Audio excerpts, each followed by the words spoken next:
Hello friends, welcome to Suja சமையல். நம்மளுடைய சேனலில் இருந்து ஸ்கின் கேர் ஆயிலான ட்ரெடிஷ்னல் கேரில் குங்குமாதி தைலம் ரெடி பண்ணி சேல்ஸ் பண்ணிகிட்ருக்கோம். இந்த குங்குமாதி தைலத்தை ஆண்கள் பெண்கள்னு அனைவருமே பயன்படுத்தலாம். குங்குமாதி தைலத்தை முகத்தில் கழுத்தில் நல்லா அப்ளை பண்ணிவிட்டு ஒரு 10 நிமிஷத்துக்கு நல்லா மசாஜ் பண்ணிவிட்டு 1 ஹவர் ஊற வச்சு குளிச்சுட்டு வரணும். இந்த குங்குமாதி தைலம் உங்களுக்கு வேணும்னா ஸ்க்ரீனில் தெரியுற இந்த நம்பருக்கு வாட்ஸ்அப் பண்ணி டீட்டெயில்ஸ் கேட்டு தெரிஞ்சுக்கோங்க. 30 days வெயிட் லாஸ் சேலஞ்சில் இன்றைக்கி 23வது நாள். இன்றைக்கி மார்னிங் எந்திரிச்ச உடனே எம்டி ஸ்டொமக்கில் என்னுடைய வெயிட் பார்த்தேன். இன்றைக்கி என்னுடைய வெயிட் கரெக்டாக 86 கிலோ இருக்குது. நேற்று என்னுடைய வெயிட் 86.4 இருந்துச்சு. இப்போ என்னுடைய ஹஸ்பண்டோட வெயிட் செக் பண்ணலாம். அவரோட வெயிட் 81.8 இருக்குது. நேற்று அவர் கரெக்டாக 82 கிலோ இருந்தார். அவருக்கு 200 கிராம் குறைஞ்சிருக்கு. எந்திரிச்ச உடனே ஒரு 1/2 லிட்டர் அளவுக்கு தண்ணி குடிச்சிட்டு 9 மணி போல் மார்னிங் பிரேக்ஃபாஸ்ட்டுக்கு 2 முட்டை சேர்த்த ஒரு ஆம்லேட் எடுத்துக்கிட்டோம். இந்த ஆம்லேட் 2 முட்டையுமே மஞ்சள் கருவோடு சேர்ந்தது தான். நிறைய ஆனியன் போட்டு சாப்பிடும்போது ரொம்ப ஃபில்லிங்காக இருக்கும். ரொம்ப நேரத்துக்கு பசி தாங்குது.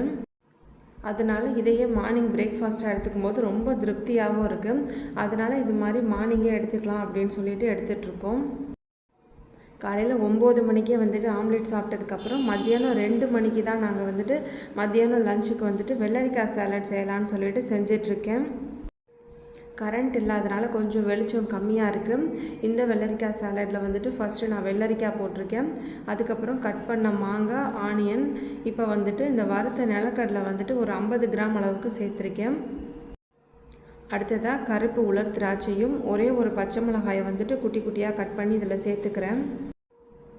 எங்கள் வீட்டில் என் டாட்டருக்கு கொஞ்சம் தக்காளி சேர்த்தா பிடிக்க மாட்டேங்குதுன்னு சொல்லிட்டு நான் இதில் தக்காளி சேர்க்கலை. இருக்கிறத வச்சு சாலட் செய்யலான்ட்டு ரொம்ப வேறு எதுவுமே சேர்க்கலை. இவ்வளோ தான் இருந்தது.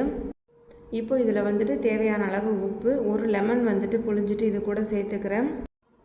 அடுத்து இப்போ அதில் ஒரு 1/4 டீஸ்பூன் மிளகுத்தூள் சேர்த்துட்டு எல்லாத்தையும் நல்லா மிக்ஸ் பண்ணி விட்டுக்கிறேன். இந்த வெள்ளரிக்காய் சாலட்லேயுமே நிலக்கடலை எல்லாம் சேர்த்து இந்த வெள்ளரிக்காவெல்லாம் நல்லா மென்று சாப்பிடும்போது ஏதோ நிறைய சாப்பிட்ட மாதிரி ரொம்ப திருப்தியாக இருக்குது. நான் இன்றைக்கி இதில் இந்த நிலக்கடலையோட அளவு கம்மியாக தான் போட்டிருக்கேன். 3 பேருக்கு சேர்த்துட்டு ஒரு 50 கிராம் அளவுக்கு தான் நிலக்கடலை சேர்த்துருக்கேன். ஏன்னா மார்னிங்கும் நம்ம 2 முட்டை சேர்த்து ஆம்லேட் சாப்பிட்ருக்கோம்.